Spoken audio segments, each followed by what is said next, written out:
আমরা তসবিহ পড়ি আল্লাহু আল্লাহু আল্লাহু।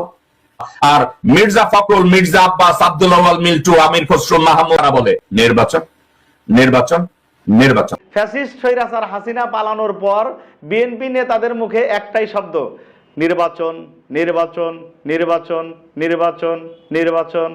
আর এই সুযোগে বিএনপির নেতাকর্মীরা মানুষের ঘর থেকে জোর করে গরু নিয়ে আসতেছে, গরু চুরি করে নিয়ে আসতেছে, মানুষের মাছের পুকুর জোর করে ছিনিয়ে নিচ্ছে, tempo stand, baby stand, rail station, বিভিন্ন জায়গায় তারা চাঁদাবাজি শুরু করে দিয়েছে। কারণ তারা মনে করছে আওয়ামী লীগ যেহেতু গেছে, আমাদের বিজয় আর আগামীতে ঠেকায় কে।